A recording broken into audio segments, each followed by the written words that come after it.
안녕하세요.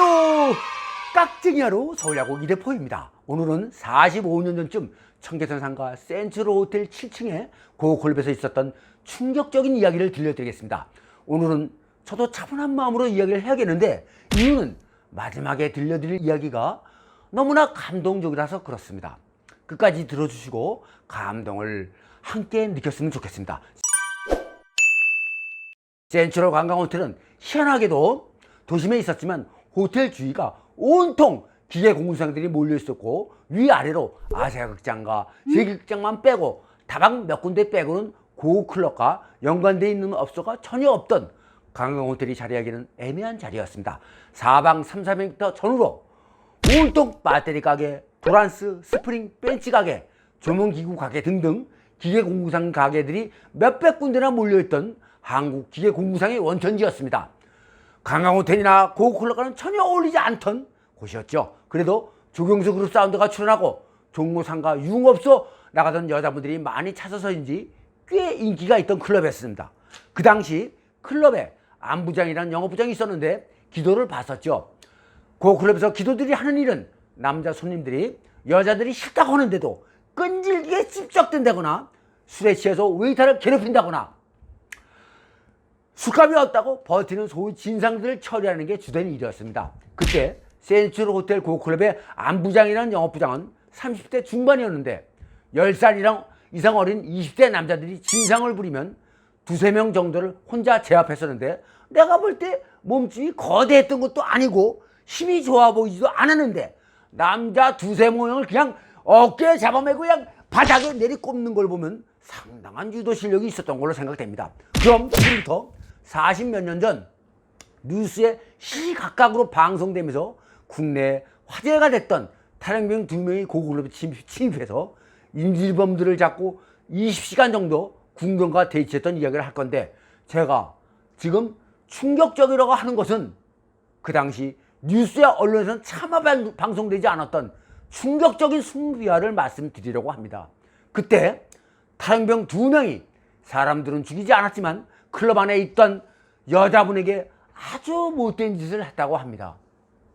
그때 탈영병들은 탈영할 때부터 죽을 각오를 했었다고 하는데 그때 현장에 인질로 잡혔다가 풀려난 5살 많은 동네 형의 말을 정리해서 해드리는 것이니 조금의 오차는 있을 수 있겠지만 있는 그대로 숨은 사실을 말씀드리는 것이니 들어봐 주시기 바랍니다.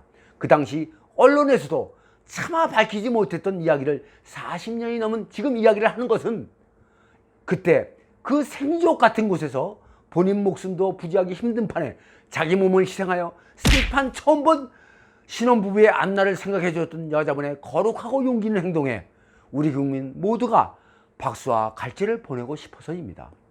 그날 클럽에 갔다가 평생 잊지 못할 변을 당했던 동네 형은 별로 생기지를 않아서 고클럽에 빈대를 깔아가면 기도들한테 자주 쫓겨나던 형인데 그날도 친구하고 둘이서 빈대 깔아 갔다가 변을 당한 건데 탈영병들한테 인상이 더럽다고 개머리판으로 이 말을 지켜서 감사합니다. 이게 내 지금 이렇게 웃으면 안 되는 얘기인데 하여튼 아직도 오른쪽 이마에 뻘건 게 흉이 남아 있습니다.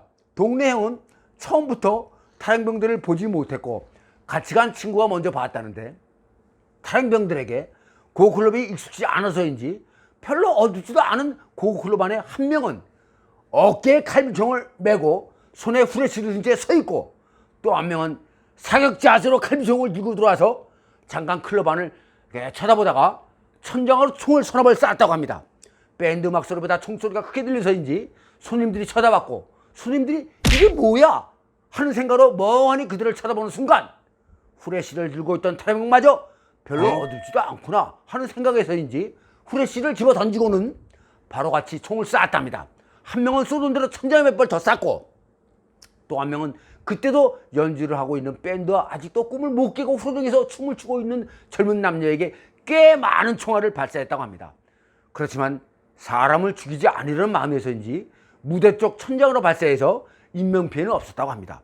그제서야 음악은 멈추고 사람들은 비명을 지르고 아수라장이 된 거죠. 그렇게 난리가 나니까 입구를 막고 서 있던 탈영병이 또 두어 발을 발사하며 우리는 죽을 각오로 탈영했으니까 지랄하는 년놈들은 쏴 죽이겠다 고 소리를 지르더랍니다. 그러면서 영업부장을 비롯하여 클럽 직원들과 손님들을 한 군데로 몰아서 무릎을 꿇게 하더랍니다. 아무리 힘이 좋고 싸움을 잘해도 총 앞에서는 어쩔 수가 없었나 봅니다. 동네 형은 소변이 마렵다고 화장실 보내달라고 했다가 탈행병에게 이마를 개머리판으로 찍혔는데, 참, 선임 하사보다 인상이 더럽다고 하면서 불독같이 생겼으니 개처럼 다리 한짝 들고 지 앞에서 싸라고 하더랍니다. 참, 그때 탈행병들이 12시가 조금 넘어서 들어왔는데 그 당시에 핸드폰은 말할 것도 없고 삐삐도 없던 시절이니 외부로 연락할 길이 전혀 없으니 사람들은 꼼짝없이 갇혀있게 된 거죠. 그러다 그 지역 방범대원이 순찰을 돌다가 새벽 4시가 됐는데도 단 한 명도 클럽에서 나오는 사람이 없는 거 수상히 여기고 관할파출소에 얘기하고 경찰관 2명과 호텔에 가서 엘리베이터를 작동시키라 하니 7층에서 꼼짝을 안 하더랍니다. 그래서 계단을 올라가 보니 현장이 파악됐고 즉시 종로 경찰에 연락하고 경찰서에 군부대에 연락하고 그렇게 해서 새벽 6시쯤 탈행병들은 군경과 대치를 하게 된 거죠. 그 일대가 바리케이트 치고 통제가 됐었습니다. 그러다 10시간쯤 후에 탈행병들 스스로가 150명 되던 손님들 중에서 30명만 남기고 사람들을 내보내는데 탈행병들 스스로 150명쯤 되는 사람들 관리가 힘들었나 봅니다. 1차, 2차로 사람들을 내보내는데 동네 형은 이마가 깨져서인지 1차 때 풀려났다고 합니다. 근데 이야기의 핵심은 지금부터입니다. 그날 클럽에 신혼부부가 지인들과 뒤풀이를 하러 왔는데 탈행병들이 하필이면 신혼부부의 아내를 검탈하려고 총뿌리를 들이대며 구석진 이곳으로 끌려고 하려 했다는 겁니다. 아내는 울면서 살려달라 애원하고 남편은 차라리 나를 죽이라 하고, 만약 여러분들이 그 상황이었다면 어땠을까요? 참 기가 막힌 상황이었죠. 하여튼 일촉즉발의 그 상황에서 난데없이 타나하게 생긴 20대 후반의 아가씨 한 분이 그 여자는 냅둬라, 내가 니들을 상대해주겠다 하며 스스로 몸을 던져 신혼부부의 아내를 구해줬다고 합니다. 아마 성녀 마리아 같았던 그 여자분은 이제 막 결혼한 신혼부부에게 평생 지우지 못할 멍해가 씌워지는 것이 무척 안타까웠나 봅니다. 여기서 더 이상 깊은 얘기는 하기가 좀 그렇고, 하여튼 그렇게 신혼부부는 구사일생으로 부부의 앞날에 햇살이 비춰지게 된 겁니다. 상황이 종료되고 난 후 신혼부부는 자기들의 평생 은인일 수밖에 없는 여자분에게 기쁜 살해를 했는데, 나중에 들리는 말에 의하면 신혼부부를 구한 여자분은 종로 상가에 있는 요정에서 손님들에게 술을 따르는 화락의 아가씨였다고 합니다. 비록 술을 따르는 직업을 가졌지만 마음씨만큼은 보살님보다도 더 거룩했던 그때 그 아가씨도 이제는 고령의 할머니가 됐겠네요. 평생 잊지 못할 선행을 베풀었던 여자분에게 진심으로 경의를 표하며 오늘 이야기는 여기서 끝을 내겠습니다. 이름도 모르는 아가씨에게 조용히 얘기합니다. 당신은 이 세상 모든 남자들에게 진정한 신사임당이고 어머니입니다. 여러분 모두 잔잔한 여운이 남으셨는지요? 오늘은 이대포도 잔잔한 마음으로 끝을 내겠습니다. 여러분 안녕히 계세요. 또 뵙겠습니다.